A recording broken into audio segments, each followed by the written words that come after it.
Addiction is a huge topic because it involves many layers. People don't set out to become addicted to something. Instead, something happens in a person's life where they discover a benefit in a particular addictive behavior. A classic example would be someone who experiences quite a bit of anxiety in their life and finds relief in drinking alcohol. Of course, this makes sense since alcohol is a central nervous system depressant, so it would impose a relaxing effect by its ability to lower nervous system functions such as blood pressure and heart rate, as well as having the added benefit of having an uninhibiting factor. The same could be said for other behaviors that excite the central nervous system, like gaming or gambling or cocaine use. What's important to recognize if you wonder if you are experiencing addiction is asking yourself these 3 questions. Do I use the substance or take part in a particular behavior even though I know I'm going to suffer negative effects? Can I control my use of the substance or my ability to stop the behavior? In other words, can I stop drinking or using the substance if the substance isn't finished or is still available? Can I stop playing video games or gambling or engaging in pornography if I have the opportunity to continue to play or to watch? Are my thoughts preoccupied with the activity?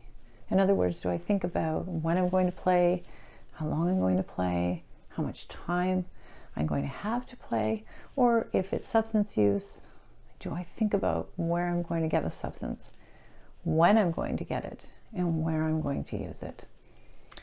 Do I structure my activity around using or doing this particular thing? Do I avoid doing other things that would interfere with this behavior? For example, do I avoid doing homework so I can play video games? Or do I avoid going out in the evening because I've already started drinking? Addiction isn't limited to substance use or behaviors. Many people are unaware that they are addicted to thinking, busying themselves, or complaining. These are less obvious addictions, but are pervasive nonetheless. I'm sure that many people can relate to trying to slow down their mind or sit still or think positively while their mind continues to pull them in the direction of repetitive thought patterns that need to be constantly busy, or to complain even when things are going well.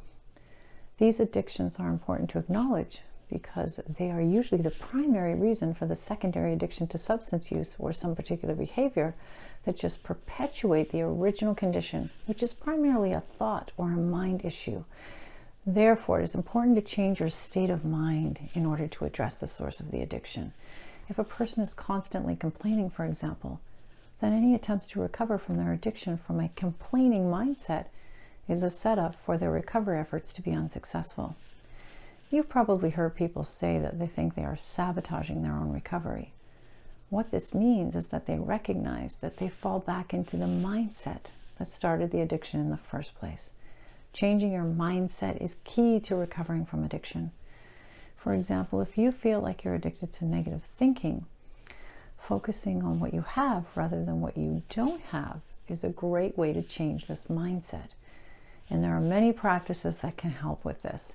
Engaging in therapy is a great way to help you get started to work towards uncovering your primary addiction and to receive guidance and practices that can help you shift your mindset and really start to heal from old ways of thinking, which drive addictive behaviors. The severity of the addiction can be determined and treatment options suggested that match the nature of the issues related to the addiction. If you feel like you're suffering from issues in your life related to addiction, it's important to reach out for assistance. There are treatment options in your area. If you like what you heard in this video, feel free to set up an online session to determine the nature of your addiction. I would be happy to assist you. To book sessions, you can email me through my website at lbradley.com, or you can message me on Facebook at lbradley Beneath the Waters. If you like this video, please subscribe to my YouTube channel for more videos like this. Namaste.